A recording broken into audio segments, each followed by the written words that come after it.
ucap syukur. Haleluya. Amin.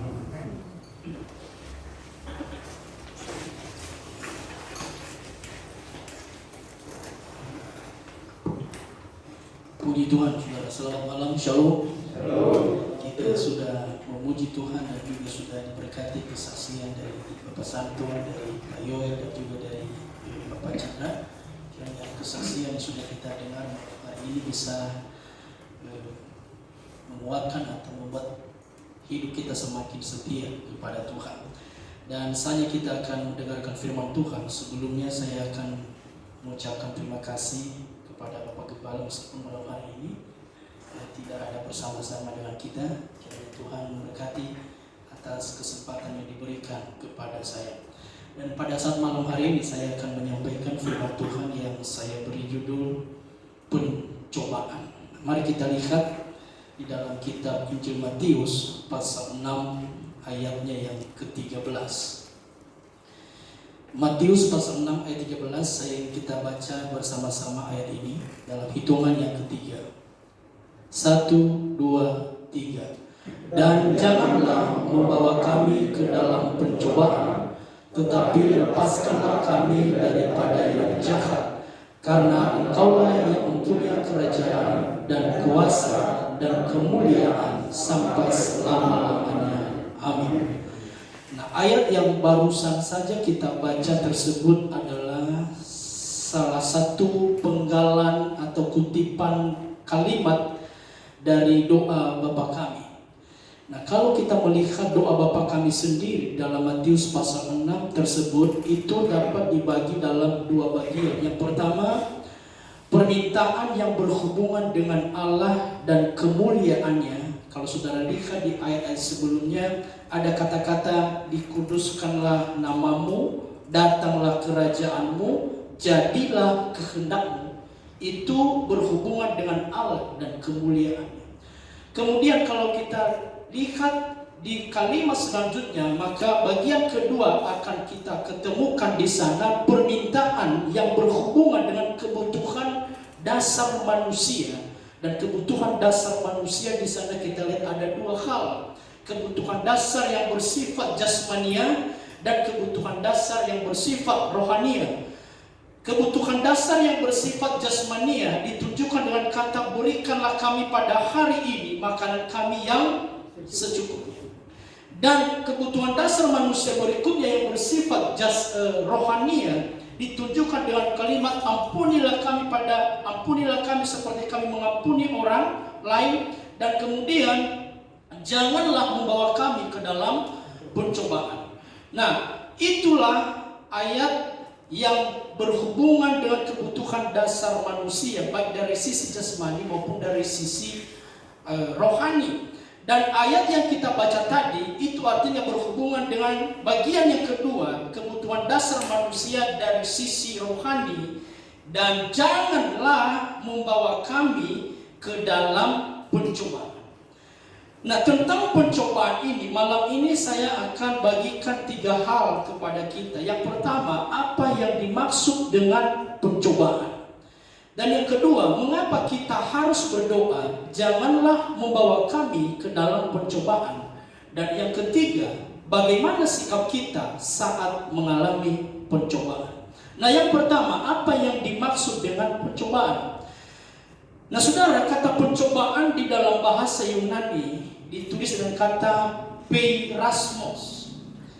Peirasmos ini berasal dari kata dasar peirazo dan kata bendanya peira, yang artinya pencobaan, pengalaman, membuktikan, mencoba mengetahui dari pengalaman, dan juga berarti menggoda.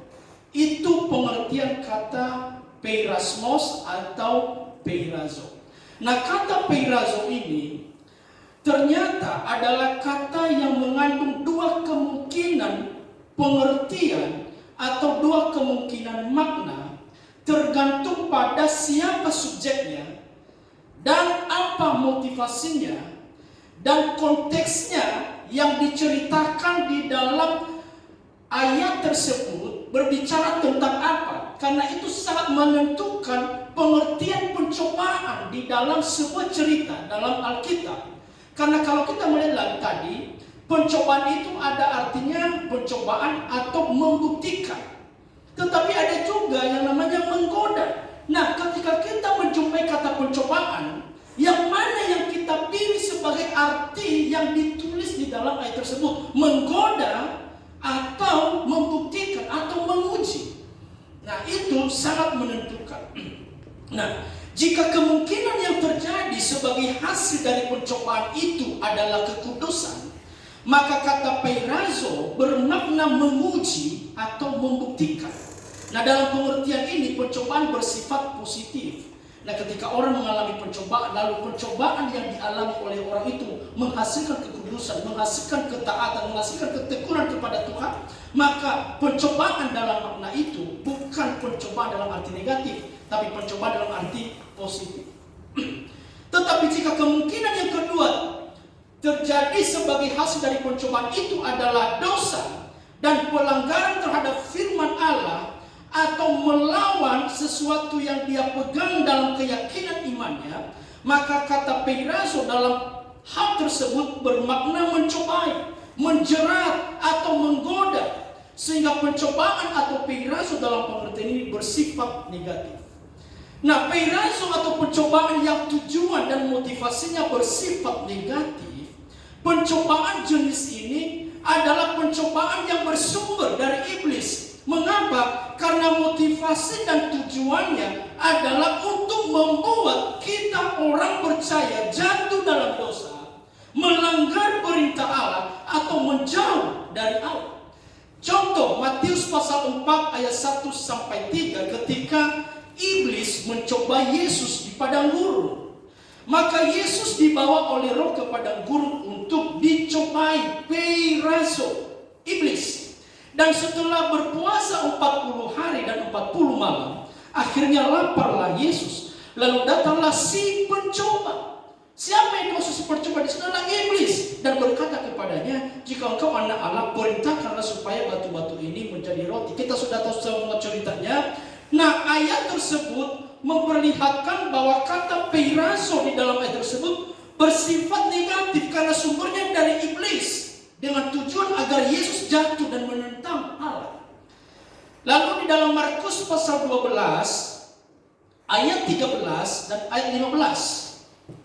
Markus 12 ayat 13 dan ayat 15. Kemudian disuruh beberapa orang Farisi dan Herodian kepada Yesus untuk menjerat dia dengan suatu pertanyaan. Ayat 15. Tetapi Yesus mengetahui kemunafikan mereka, lalu berkata kepada mereka, mengapa kamu mencobai? Kata mencobai di sana juga digunakan kata peirazo. Mengapa kamu peirazo aku? Mengapa kamu mencobai aku? Bawalah kemari suatu dinar supaya kulihat. Nah, makna mencobai di sana itu ada dijelaskan di ayat 13, menjerat. Nah, peirazo yang dilancarkan oleh orang Farisi dan Herodian dalam ayat tersebut bersifat negatif karena ingin menjerat Yesus, ingin menjatuhkan Yesus dengan mencari kesalahan Yesus.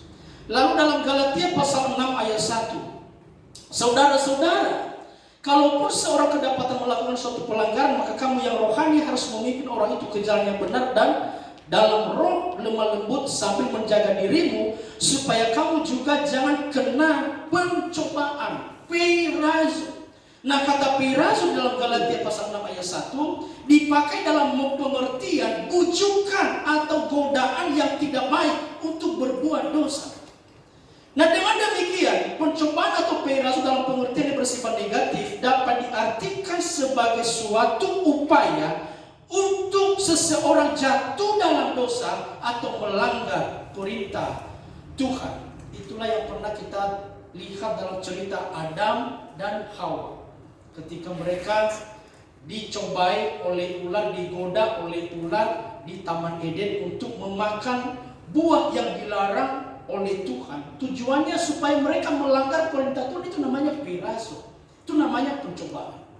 Nah, yang kedua, peirazo atau pencobaan yang tujuan dan motivasinya bersifat positif. Nah, peirazo ini atau pencobaan ini berasal dari Allah. Subjeknya itu adalah Allah. Motivasinya baik, tujuannya untuk menguatkan, untuk membentuk karakter kita atau untuk membuktikan iman kita. Contoh Ibrani 11 ayat 17. Karena iman maka Abraham tatkala dicobai, peirazo, mempersembahkan Ishak, ia yang telah menerima janji itu rela mempersembahkan anaknya yang tunggal. Nah, kata dicobai dalam Ibrani 11 ayat 17 adalah kata yang sama yang digunakan dalam ayat Matius pasal 9 ayat 13 tadi. Pasal 6 ayat 13 tadi. Sama. Nanti kita akan melihat perbedaannya. Tetapi kata dicobai, peirazo, dalam Ibrani 11 ayat 17 menunjuk pada tindakan Allah menguji iman Abraham. Yohanes pasal 6 ayat 6. Di mana pelaku pencobaan di sini adalah Tuhan sendiri. Dia yang melakukan pencobaan itu. Dalam Yohanes pasal 6 ayat 6 juga kita ketemu di sana dengan kata peirazo, mencobai. Hal itu dikatakannya huruf besar berarti Yesus untuk apa? Mencobai. Peirazo untuk mencobai dia di saudara Filipus sebab ia sendiri tahu apa yang hendak dilakukan. Nah, kata mencobai dalam ayat 6 Yohanes pasal 6 ayat 6 yang dimaksudkan Tuhan Yesus tentu saja ingin menguji iman Filipus. Meskipun terjemahan lembaga Alkitab Indonesia menggunakan kata pencobaan, tetapi mencobai atau dicobai di sana karena Allah sebagai subjeknya, sebagai sumbernya, maka hal ini tidak boleh dipandang dalam pengertian yang negatif. Harus dilihat dalam pengertian yang positif. Karena kenapa? Karena itu bermaksud untuk menguji iman. Nah, dari pemahaman ini maka kita dapat mengerti apa yang ditulis oleh Rasul Yakobus dalam Yakobus pasal 1 ayat 13 sampai ayat 15. Yakobus pasal 1 ayat 13 sampai ayat 15. Apabila seorang dicobai, janganlah ia berkata apa?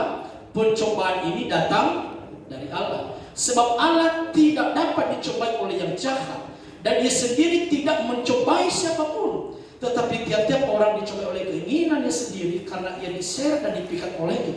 Dan apabila keinginan itu telah dibuahi, ia melahirkan dosa. Dan apabila dosa itu sudah matang, ia melahirkan maut. Perhatikan kalimatnya. Apabila seorang dicobai, peirazo, janganlah ia berkata peirazo ini pencobaan datang dari Allah. Nah, padahal tadi Allah sendiri juga melakukan pencobaan, kan begitu? Ya kan? Pencobaan yang dimaksud di sini dalam Yakobus tersebut adalah pencobaan yang melahirkan dosa dan melahirkan maut. Nah, mengapa pencobaan itu melahirkan dosa dan maut? Karena pencobaan ini bersumber dari si jahat di dalam ayat tersebut tadi dan dari keinginan diri sendiri. Nah, ketika seseorang melahirkan dosa, maut karena pencobaan, Yakobus berkata, jangan kamu berkata pencobaan ini datang dari Allah. Karena Allah tidak pernah menyuruh orang untuk melahirkan dosa atau orang itu dijerumuskan ke dalam maut. Nah, ada terjemahan yang lain tentang pencobaan yang ditulis di dalam Yakobus pasal 1 ayat 13 sampai 15 itu bukan kata pencobaan tapi menggoda. Jadi jikalau kamu digodai oleh sesuatu, jangan kamu katakan godaan ini dari Tuhan. Tuhan itu tidak pernah menggodai siapapun dan itu tidak pernah bisa digoda oleh apapun. Sehingga dari situ kita memahami tentang kata pencobaan. Mengapa? Karena pencobaan yang dari Allah berbeda dengan pencobaan yang dari setan, meskipun menggunakan kata yang sama, peirazo, pencobaan, tapi sifatnya berbeda. Dari pihak iblis, pencobaan itu untuk menjatuhkan, mencerah. Dari pihak Allah, peirazo itu untuk menguji atau membuktikan iman atau mendekatkan diri kita kepada Allah. Karena itulah kita sering menjumpai kata-kata mencobai atau peirazo dalam Alkitab yang terjadi dari pihak Allah. Jadi sebetulnya tidak bisa disalahkan 100% kalau ada orang berkata, aduh pencobaan ini dari Tuhan. Tapi harus ditanya dulu, kamu mengatakan itu dalam pengertian apa? Ya kan? Karena memang Tuhan sendiri melakukan pencobaan. Termasuk kepada Abraham dalam Kejadian pasal 17 kalau saya tidak salah. Allah mencobai Abraham. Nah, karena itulah kita sering menjumpai Subjek pencobaan dari Alkitab itu seringkali juga ada di pihak Allah. Allah mencobai Abraham, Ibrani 11:17. Dan Allah mencobai bangsa Israel, Ulangan pasal 8 ayat 2. Yesus mencobai Filipus tadi di dalam Yohanes pasal 6 ayat yang ke-6 sudah kita baca. Nah, pertanyaannya, pencobaan yang dimaksud di Matius pasal 6 ayat 13 tadi, pencobaan yang seperti apa? Pencobaan yang bagaimana? Pencobaan yang bersifat positifkah atau pencobaan yang bersifat negatif? Dapat kita simpulkan, pencobaan yang dimaksud dalam doa Bapa kami, janganlah membawa kami ke dalam pencobaan, adalah pencobaan yang bersumber dari iblis atau si jahat, karena pencobaan tersebut bersifat negatif, bersifat menjatuhkan atau menyebabkan seseorang jatuh di dalam dosa. Kompres sudah mengerti, katakan amin. Nah, yang kedua kita lihat, mengapa Yesus mengajarkan kita untuk berdoa, janganlah membawa kami ke dalam pencobaan. Nah, sebelum kita melihat alasannya, ini menarik kata-katanya, perhatikan baik-baik. Janganlah kita disuruh berdoa. Kalau kamu berdoa, salah satunya yang kamu harus katakan kepada Bapamu di surga, janganlah membawa kami ke dalam pencobaan. Persoalan kata-kata ini, persoalan. Kalau bagi orang yang senang mengkritik, mengapa persoalan? Tadi sudah dikatakan, ada ayat yang bilang di Yakobus, Allah tidak mencobai siapapun. Yakobus tadi bilang begitu, Allah tidak mencobai siapapun. Pertanyaannya, kalau Allah tidak mencobai siapapun, lalu mengapa dalam doa Bapa kami muncul kata jangan membawa kami ke dalam pencobaan? Bukankah itu kesannya Allah membawa kita ke dalam percobaan, sehingga kita perlu minta kepadanya, jangan sampai Tuhan membawa aku dalam percobaan itu? Bukankah pengertiannya terkesan bahwa Allah membawa kita ke dalam pencobaan? Padahal di ayat yang lain berkata Tuhan tidak pernah mencobai siapapun. Nah, bagaimana cara kita memecahkan ayat tersebut?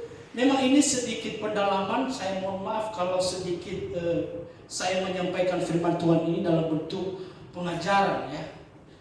Nah, kalau kita melihat kalimat jangan membawa kami ke dalam pencobaan, saudara-saudara, ada dua hal yang prinsip yang harus kita pegang. Yang pertama, kebenaran yang kita pegang dalam Alkitab itu bahwa ayat Alkitab tidak boleh bertentangan satu dengan yang lain. Tidak ada ayat yang bertentangan satu dengan yang lain dalam Alkitab. Itu yang pertama, kita harus pegang dulu hal itu. Dan yang kedua, kita harus memahami bagaimana cara menafsir Alkitab. Nah, di dalam kasus doa Bapa kami, di mana di situ kita menemukan sebuah kalimat, janganlah membawa kami ke dalam pencobaan, yang terkesan berarti Allah itu membawa kita ke dalam pencobaan. Loh, kok bisa bertentangan dengan Yakobus tadi berkata bahwa Tuhan tidak pernah mencobai siapapun? Ternyata masalahnya begini, saudara-saudara, doa Bapa kami itu ditulis dalam sebuah gaya tulis orang Yahudi yang namanya paralelisme. Apa itu gaya tulis paralelisme? Adalah gaya tulisan yang biasanya terdiri dari dua kalimat, di mana kalimat pertama dijelaskan oleh kalimat kedua, atau kalimat kedua menjelaskan kalimat yang pertama, sehingga pada dasarnya kalimat pertama memiliki makna yang sama dengan kalimat yang kedua. Itulah namanya paralelisme. Jadi kalimat yang kedua setelah kata atau kalimat janganlah membawa kami ke dalam pencobaan, kalimat berikutnya apa? Tetapi lepaskanlah kami daripada yang jahat. Jadi pengertian janganlah membawa kami ke dalam pencobaan sama artinya lepaskanlah kami daripada yang jahat. Itu yang dimaksud dengan gaya tulis paralelisme. Sehingga kalau kita memahami itu, maka kita akan terhindar dari mengatakan, dari berpikir, dari membuat kesimpulan bahwa kok ayat ini bertentangan dengan ayat ini. Nah, itu kadang-kadang terjadi di dalam penafsiran Alkitab. Nah, itulah perlu kita belajar. Yang berikutnya adalah mengapa Yesus mengajarkan kita untuk berdoa janganlah membawa kami ke dalam percobaan. Yang pertama, berkaitan dengan doa sebelumnya. Apa kalimat doa sebelumnya? Doa sebelumnya di dalam ayat 12 berkata, dan ampunilah kami akan kesalahan kami seperti kami juga mengampuni orang yang bersalah kepada kami. Nah, sejumlah penafsir Alkitab berkata bahwa antara meminta ampun dosa dengan meminta janganlah membawa kami ke dalam pencobaan itu sangat berkaitan atau berhubungan erat. Hubungannya seperti apa? Pandangan dari Martin Luther, Matthew Henry, dan beberapa penafsir yang lain mengatakan hal yang senada. Seperti apa? Mereka mengatakan begini, waktu Tuhan mengampuni dosa kita, dan diampuni nih dosa kita, tidak berarti iblis meninggalkan kita. Iblis akan terus mencobai kita supaya kita akan jatuh dan terperosok lagi dalam dosa dan kesalahan yang sudah pernah diampuni oleh Tuhan. Karena itu berdoa minta ampun dosa harus disertai dengan kalimat berikutnya yang berhubungan dengan pencobaan. Janganlah membawa kami ke dalam pencobaan, tetapi lepaskanlah kami daripada yang jahat. Yang kedua, mengapa kita harus berdoa? Janganlah membawa kami ke dalam pencobaan. Selain berhubungan dengan kalimat sebelumnya tentang pengampunan dosa, yang kedua alasannya adalah karena hidup manusia tidak lepas dari pencobaan. Kita sudah sering mendengar pemahaman ini karena memang Alkitab mencatat begitu banyak peristiwa yang menunjukkan bahwa hidup manusia tidak lepas dari pencobaan. Meskipun kita sudah menjadi orang percaya, menjadi anak-anak Tuhan, tidak berarti hidup kita lepas dari pencobaan. Adam dan Hawa dicobai di Taman Eden, Abraham menghadapi pencobaan, Yusuf menghadapi pencobaan dari Potifar, Daud menghadapi pencobaan dari Batseba dan istri Uria, Sadrak, Mesak dan Abednego sudah kita dengar kemarin dalam para penggembala dari Raja Nebukadnezar, mereka menghadapi pencobaan. Ayub juga menghadapi pencobaan. Petrus menghadapi pencobaan di mana dia pernah menyangkal Yesus. Rasul Paulus pun dalam pelayanan yang mengaku bahwa dia mengalami begitu banyak pencobaan. Kisah Rasul pasal 20 ayat 19. Dengan segala rendah hati aku melayani Tuhan. Dalam pelayanan itu aku banyak mencucurkan air mata dan banyak mengalami pencobaan dari pihak orang Yahudi yang mau membunuh aku. Banyak mengalami pencobaan. Berarti bukan hanya 1-2 pencobaan yang dialami oleh Paulus. Siapa Rasul Paulus? Dia adalah seorang rasul. Apakah karena kerasulannya lantas membuat dia terhindar dari pencobaan? Tidak. Semakin banyak pencobaan dia alami di dalam kehidupannya. Artinya pencobaan tidak terlepas dari kehidupan kita sebagai orang percaya. 1 Korintus pasal 10 ayat 13 menunjukkan hal tersebut. Pencobaan-pencobaan yang kamu alami ialah pencobaan-pencobaan biasa yang tidak melebihi kekuatan manusia. Perhatikan itu, pencobaan-pencobaan yang kamu alami. Siapa kamu di sana? Kamu di sana adalah menuju kepada orang Korintus yang sudah percaya. Nah, kalau orang Korintus sudah percaya, dikatakan pencobaan-pencobaan yang kamu alami, berarti mereka sudah menghadapi pencobaan. Itu artinya menunjukkan bahwa siapapun orang percaya anak Tuhan tidak terlepas dari pencobaan. Sehingga muncullah kalimat pencobaan yang kamu alami. Nah, bahkan Yesus sekalipun, saudara-saudara Tuhan, dalam kitab Ibrani pasal 2 ayat 18. Sebab oleh karena ia sendiri telah menderita karena pencobaan, maka ia dapat menolong mereka yang dicobai. Jadi Yesus itu bukan hanya mengalami pencobaan, tetapi karena pencobaan itu pun dia menderita. Memang pencobaan itu menyebabkan terjadinya penderitaan. Nah, kalau Yesus yang adalah anak Allah saja, dia mengalami pencobaan.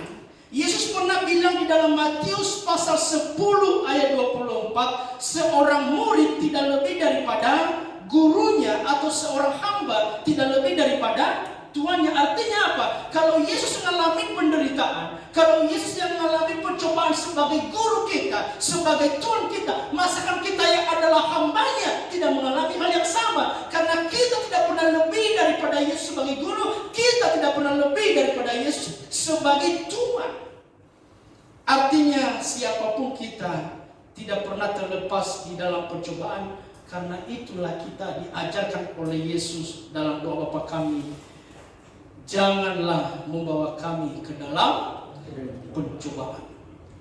Nah, ada yang menjadi sebuah catatan yang harus kita perhatikan. Apa itu? Kadang ujian yang daripada Tuhan dan pencobaan yang daripada iblis seringkali bertemu pada satu titik di mana ujian yang daripada Tuhan sekaligus menjadi pencobaan dari setan. Nah, cobaan dari setan sekaligus menjadi ujian dari Tuhan, itu kita bisa melihat dalam kasus Ayub. Dalam hal ini kita jadi mengerti bahwa ujian dan pencobaan bisa terjadi pada waktu dan atau peristiwa yang sama. Peristiwanya sama, tapi dimanfaatkan oleh dua tujuan yang berbeda. Bagi Allah peristiwa itu untuk menguji atau membuktikan iman Ayub, tapi bagi iblis peristiwa itu untuk menghancurkan atau menjatuhkan Ayub dari hidupnya sebagai orang yang percaya atau menjauh daripada Tuhan. Nah, tujuan iblis agar melalui peristiwa itu Ayub meninggalkan Tuhan atau menyangkal Tuhan atau mengutuk Tuhan. Peristiwanya sama. Tetapi tujuan Allah di dalam pencobaan tersebut adalah agar melalui peristiwa itu Ayub dapat membuktikan imannya dan kesetiaannya kepada Tuhan supaya iman Ayub terbukti kuat. Jadi kadang-kadang pencobaannya sama, masalahnya sama, tapi dimanfaatkan oleh dua tujuan yang berbeda. Tinggal bagaimana saudara pilih yang mana yang saudara loluskan.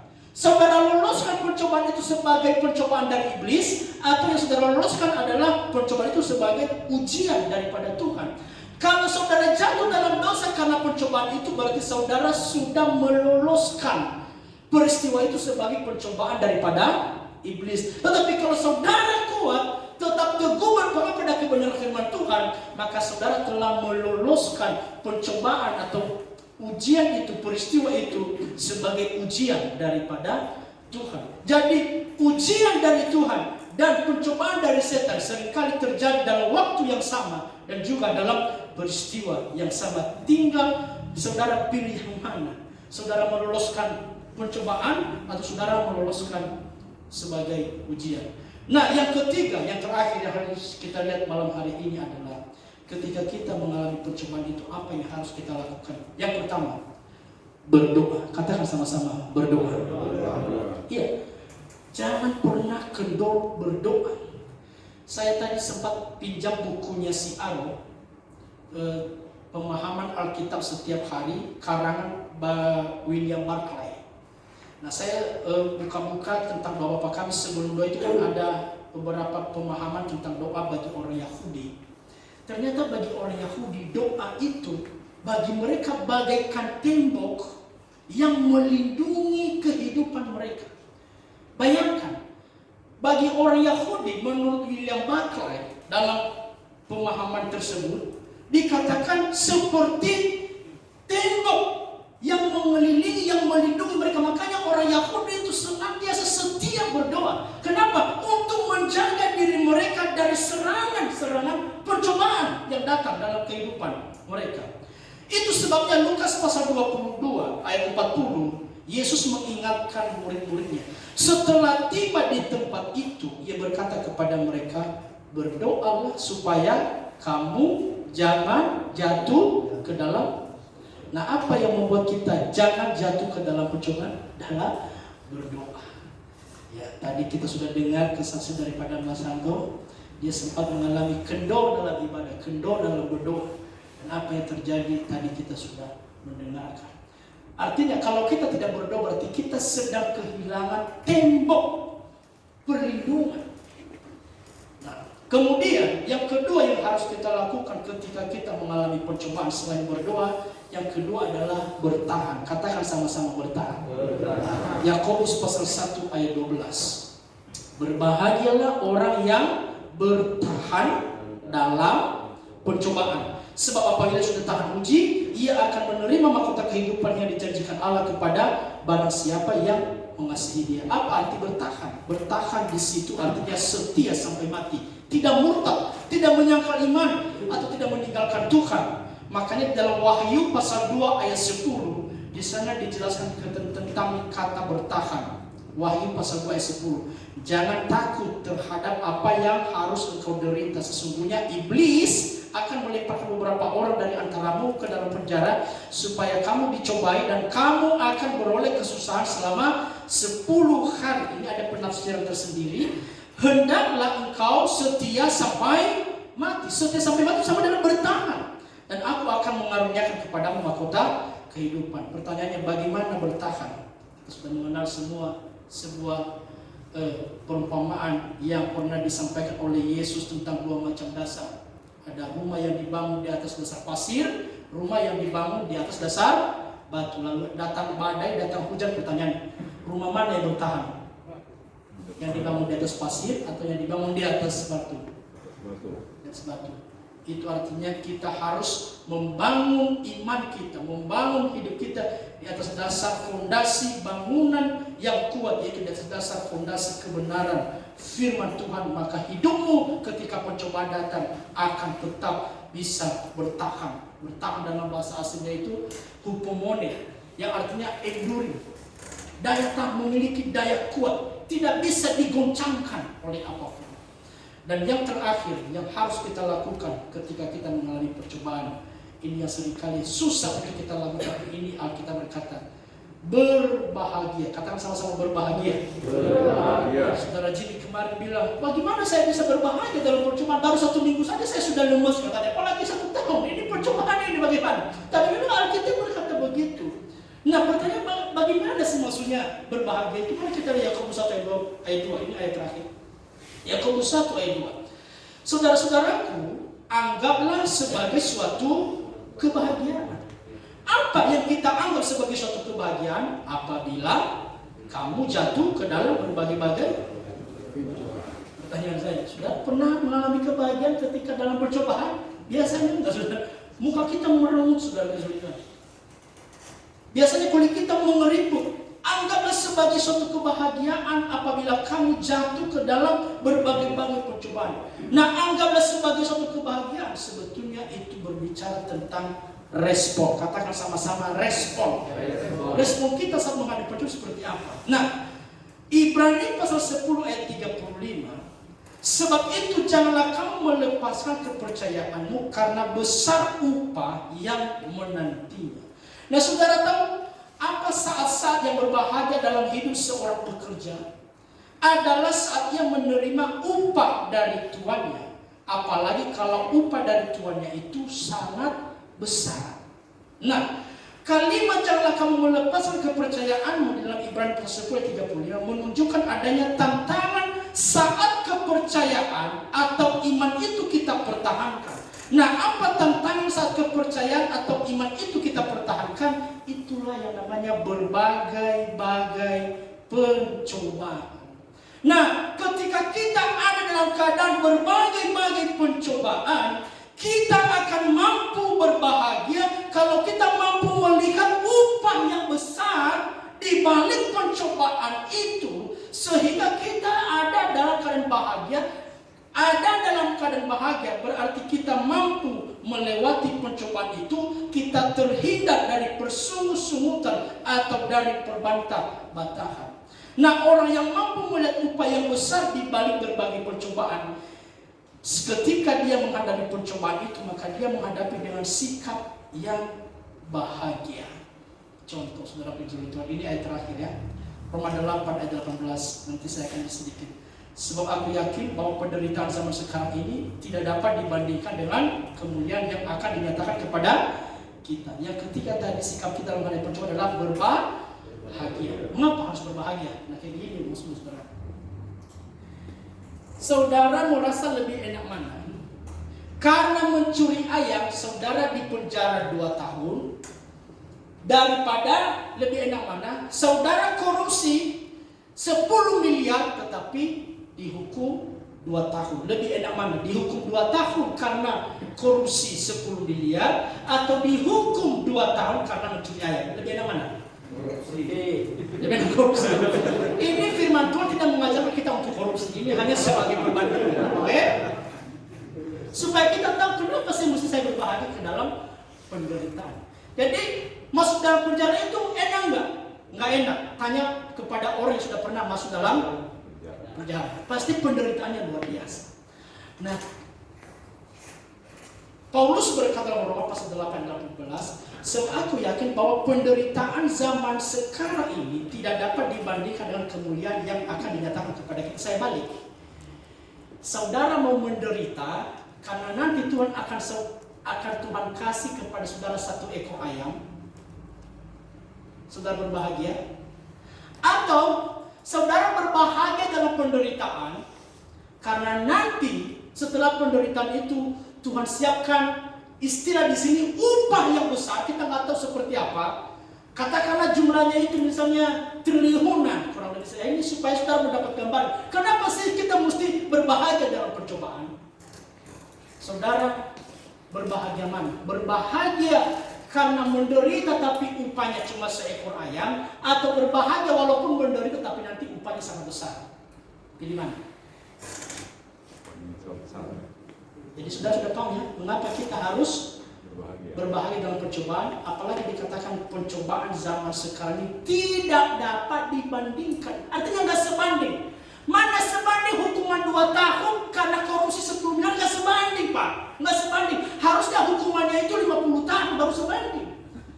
Nah kurang lebih seperti itu gambarannya. Nah kita berkata penderitaan ini cuma seketika, tidak sebanding nanti dengan kemuliaan yang akan kita dapatkan setelah penderitaan kita lewati. Makanya kita berkata berbahagia. Itulah sebabnya ketika Stefanus dilempar dengan batu, dia tidak sedih saudara Tuhan, tetapi dia memandang kepada Tuhan ke atas, dia memandang kepada surga.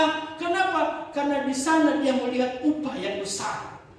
Dia tidak melihat batu-batu yang datang kepadanya. Makanya dia bisa bertahan dalam percobaan sampai akhirnya dia mati. Mengapa? Karena dia mengarahkan pandangannya kepada Tuhan, kepada upah yang besar, kemuliaan yang luar biasa. Dan kita berkata, Yesus berdiri di sebelah kanan Allah Bapa ketika dia dalam keadaan yang sekarat. Nah itulah sebabnya saudara kasih Tuhan, percobaan apapun yang kita hadapi hari-hari ini, tetaplah bertahan dan tetaplah setia kepada Tuhan. Kau pray sudah diberkati, katakan amin. Mari kita tundukkan kepala kita akan akhiri firman Tuhan malam hari ini nanti dengan kasih Kristus. Om Hasim Majuntak berdoa bersama. Bapa di surga, kami bersyukur berterima kasih Tuhan pada malam hari ini.